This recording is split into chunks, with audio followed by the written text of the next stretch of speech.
ଦୁଧ କିମ୍ବା ଦୁଧ ଜାତୀୟ ଜିନିଷ ଯେମିତିକି ଚା, କଫି, ଆଇସ୍କ୍ରିମ, ଛେନା, ପନିର ଏଗୁଡ଼ା ଟିକେ ଆଭଏଡ କରିବେ। ଆମିଷ ଟିକେ କମେଇ ଦେବୁ। 3 ନମ୍ବରରେ ମୁଗ କିମ୍ବା ବିରି ଜାତୀୟ ଜିନିଷ ଡାଲି ଭିତରେ ଖାଇବୁ ନାହିଁ। ସେମିତି ଆମିଷରେ କଣ ଖାଇପାରିବୁ ନା ସିଧା ଅଣ୍ଡା ଖାଇପାରିବୁ, କେଶର ବାହାର କରିବୁ। ନହେଲେ ମାଛକୁ ଅଳ୍ପ ତେଲରେ ଭଜା ହେଇଥିବ ଖାଇପାରିବୁ, ମାଛ ମସଲା ଖାଇବୁ ନାହିଁ। ଫଳ ଭିତରେ ସେମିତି ଡାଳିମ୍ବ ଖାଇବୁନି, କାହିଁକିନା ଡାଳିମ୍ବ ଖାଇଲେ ଝାଡା। ଅମୃତଭଣ୍ଡା ସନ୍ତୁଳା, ସିଝା ସନ୍ତୁଳା ଖାଇପାରିବୁ, ଖାଇଲେ ଝାଡାଟା କ୍ଲିୟର ହବ। ପ୍ରତିଦିନ 2 ରୁ 2.5 ଲିଟର ପାଣି ପିଇବୁ।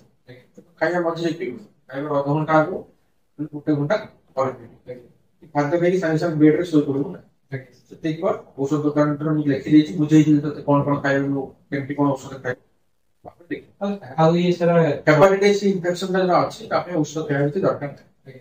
କଣ କହୁଛୁ? ଚଣା ଆଉ ଚଣା ଟିକେ ଆଭଏଡ କର, ଚଣା ଖାଇଲେ ପେଟ ଫୁଲେ।